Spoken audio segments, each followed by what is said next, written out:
Bonjour, dans cette vidéo, on va apprendre à calculer le nombre dérivé d'une fonction en un point, à étudier la dérivabilité d'une fonction en un point, et finalement à déterminer une équation d'une tangente à la courbe d'une fonction en un point. On commence le cours alors par des définitions. On considère une fonction f définie sur un intervalle i, et soit a un nombre réel appartenant à i. Tout d'abord, le taux d'accroissement d'une fonction f en a est déterminé par t égale à f de a plus h moins f de a sur h. Graphiquement, si on a ici la courbe représentative de la fonction f, c'est le point A appartenant à f qui a pour abscisse a. Et bien sûr, l'ordonnée est f de a, car on a toujours y égale à f de x. Et ici, on a le point B qui a pour abscisse a plus h, et l'ordonnée de B est f de a plus h. Alors, si on veut chercher le coefficient directeur de la séquente AB, on sait bien que la pente, ou bien le coefficient directeur de la droite AB est égal à y de B moins y de A sur x de B moins x de A. Regardons ici, y de B moins y de A est égal à f de A plus h moins f de A. Donc f de A plus h moins f de A. Sur x de B moins x de A, c'est-à-dire A plus h moins A. Donc on obtient sur h. D'où le taux d'accroissement de la fonction f en a est égal graphiquement à la pente de la séquente AB, ou bien le coefficient directeur de la séquente AB. Maintenant, la fonction f est dite dérivable en a lorsque le taux d'accroissement de la fonction f en a se rapproche d'un nombre L quand h se rapproche de 0. Donc, si on calcule la limite du taux d'accroissement de f en a lorsque h tend vers 0 et on obtient un nombre qui est fini, c'est-à-dire on n'obtient pas infini, alors on peut dire dans ce cas que la fonction f est dérivable en a et le nombre L est alors nommé le nombre dérivé de f en a et il est noté f' de a. Donc f' de a est le nombre dérivé en a et est égal à la limite lorsque h tend vers 0 de f de a plus h moins f de a sur h. Ou bien, c'est la limite lorsque h tend vers 0 du taux d'accroissement de la fonction en a. Et il est noté f' de a. Donc finalement, si on calcule la limite lorsque h tend vers 0 de f de a plus h moins f de a sur h et on obtient un nombre L fini, on peut dire que la fonction f est dérivable en a et cette limite est dite le nombre dérivé de f en a et elle est notée f' de a. Maintenant, comment peut-on lire le nombre dérivé graphiquement? Si on a ici, de même, la fonction f et c'est la courbe représentative de la fonction f.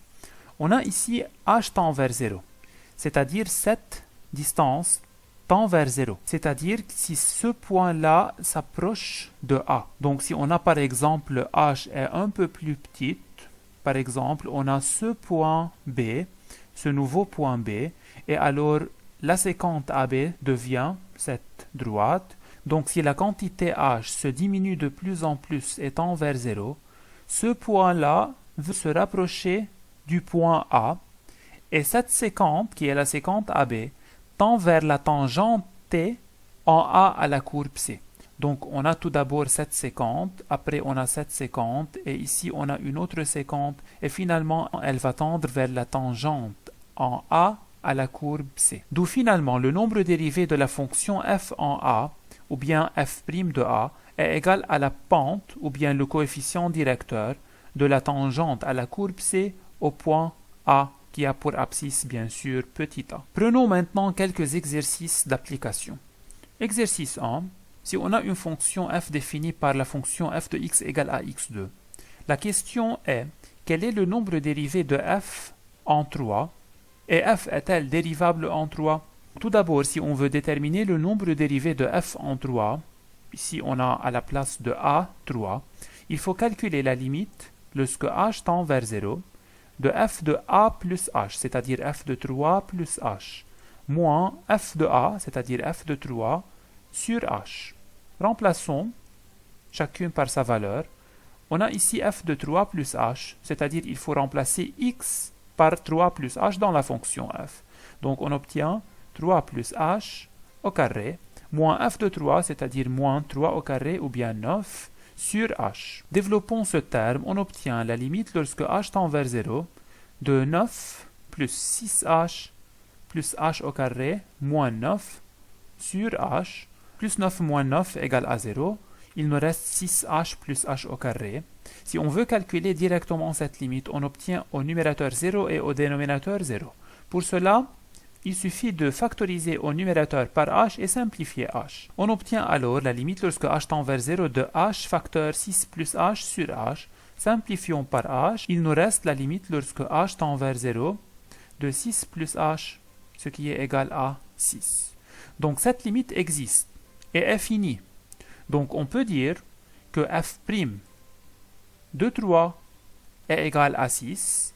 Et alors on peut enfin répondre à la dernière question et on peut bien dire que la fonction f est dérivable en 3.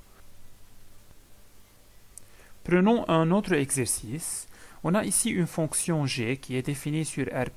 Bien sûr, c'est la fonction radicale de x et elle est définie sur l'intervalle 0 plus l'infini. On va déterminer le nombre dérivé de g en 4 et on va dire si cette fonction est dérivable en 4. Tout d'abord, il faut calculer la limite lorsque h tend vers 0 de g2 4 plus h moins g de 4 sur h. Cette limite est égale à la limite lorsque h tend vers 0 de g de 4 plus h, c'est-à-dire radical de 4 plus h, moins g de 4, c'est-à-dire moins radical de 4, donc moins 2, sur h. Si on veut calculer cette limite directement, au numérateur, radical de 4 plus h tend vers 2, car 4 plus h tend vers 4, et radical de 4 plus h tend vers radical de 4, donc 2.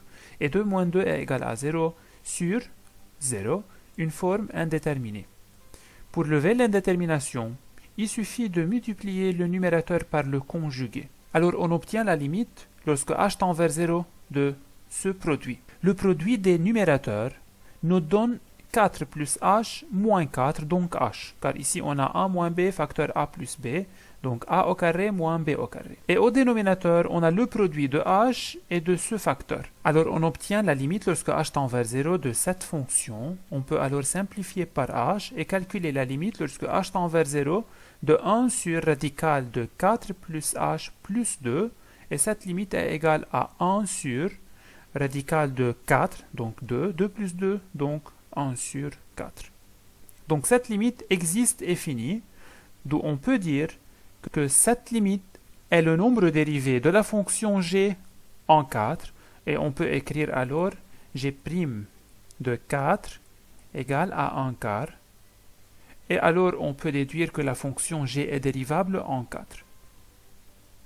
Prenons maintenant un troisième exercice, mais dans cet exercice, on va calculer le nombre dérivé graphiquement. On a ici la courbe représentative, qui est la courbe en noir, d'une fonction f, et la première question est de déterminer le nombre dérivé de f en 2. C'est-à-dire, il faut regarder le point de la courbe qui a pour abscisse 2, donc on a le point A, et le nombre dérivé de la fonction f en 2 est la pente de la tangente en A. Donc pour répondre à la première question, il suffit de dire que f' de 2 est égal à la pente de la tangente à la courbe en A, c'est-à-dire la pente de la droite, par exemple BA ou bien AC ou bien tout simplement BC. Je veux écrire maintenant BC.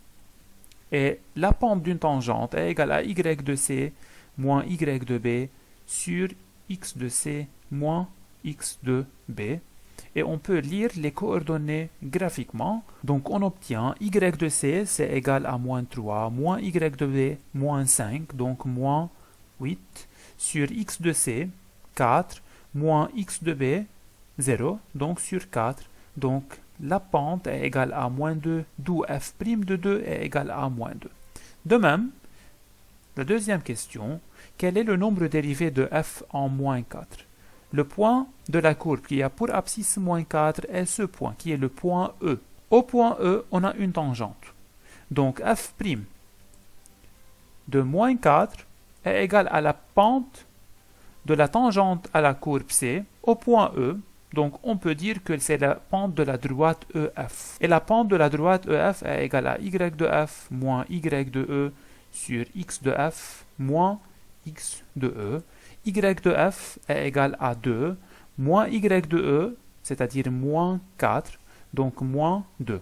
Sur x de f qui est égal à moins 6 moins 4, c'est-à-dire plus 4. Moins 6 plus 4 égale à moins 2, donc c'est égal à 1. D'où le nombre dérivé de la fonction f en moins 4 est égal à 1. Troisièmement, quel est le nombre dérivé de la fonction f en moins 2? Le point de la courbe qui a pour abscisse moins 2 est le point D.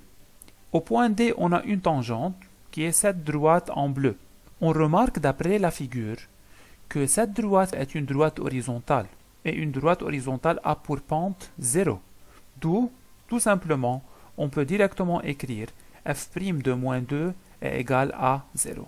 Entre parenthèses, car la tangente en ce point est horizontale. Maintenant, on va faire un petit résumé par un schéma. Si on veut calculer la limite lorsque h tend vers 0 du taux d'accroissement f de a plus h moins f de a sur h, on va distinguer trois cas. Le premier cas, si on obtient un nombre différent de 0. Ce nombre, je veux le noter f' de a. Graphiquement, si on a ici la courbe représentative d'une fonction, et on a ici le point d'abscisse a par exemple, au point de la courbe qui a pour abscisse a, on a une tangente. La tangente est oblique et c'est la pente de cette tangente. Et bien sûr, puisque cette limite est finie, alors on peut dire que la fonction f est dérivable en a. Deuxième cas, si cette limite est égale à 0. Dans ce cas-là, si on a cette courbe représentative de la fonction, alors au point d'abscisse a, la tangente est une tangente horizontale, car la pente de la tangente est égale à 0, d'où en ce point qui a pour abscisse a, la tangente est horizontale, et bien sûr encore, puisque cette limite est finie, alors on peut dire que f est dérivable en a. Le troisième cas, si cette limite nous donne infini, plus ou moins l'infini. Alors graphiquement, au point d'abscisse a, par exemple ici en ce point, la tangente doit être verticale. Donc, on peut tracer la courbe de cette manière. Donc finalement, on a trois types de tangentes. La première est la tangente quelconque ou bien oblique. Et cette tangente est obtenue si cette limite nous donne une constante qui est différente de 0.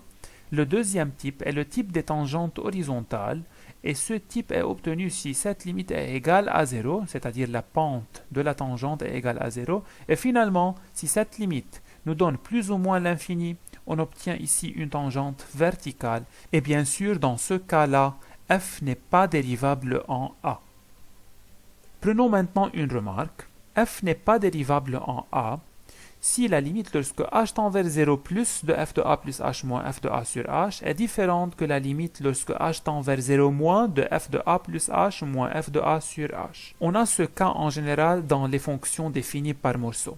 On peut noter cette limite par f' à droite de a et l'autre limite par f' à gauche de a. À droite car h tend vers 0 plus et à gauche car h tend vers 0 moins. C'est-à-dire si f' à droite de a est différente que f' à gauche de a, alors f n'est pas dérivable en a. Prenons un exercice d'application. Si on a cette fonction qui est définie par morceau et cette fonction est égale à x2, si x plus petit strictement que 1 est égal à moins x2 plus 1 si x est plus grand ou égal à 1.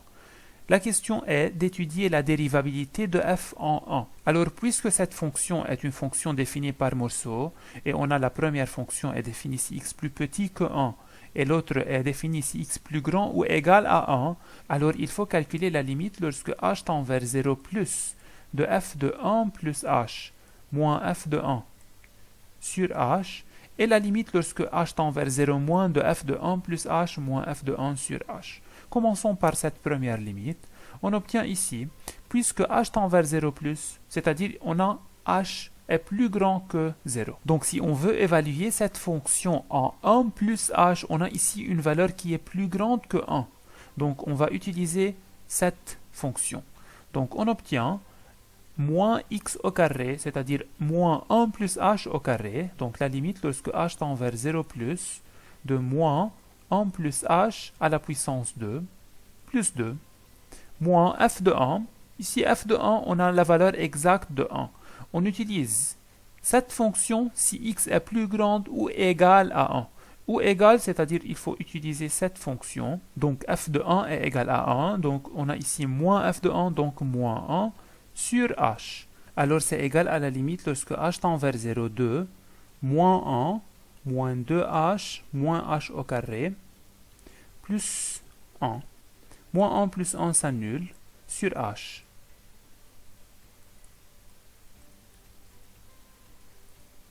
On obtient alors la limite lorsque h tend vers 0. Si on prend ici h en facteur et on simplifie par h, il nous reste moins 2 moins h. Et cette limite est égale à moins 2, lorsque h tend vers 0 bien sûr.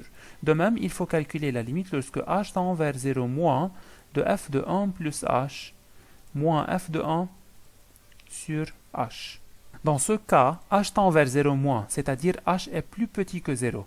Donc 1 plus h est plus petit que 1. D'où, on va utiliser pour évaluer la fonction f en 1 plus h la première fonction qui est x au carré. Donc on obtient 1 plus h au carré moins f de 1. Encore ici f de 1, on va utiliser la deuxième, donc moins 1 sur h. Et cette limite est égale, après calcul, à 2.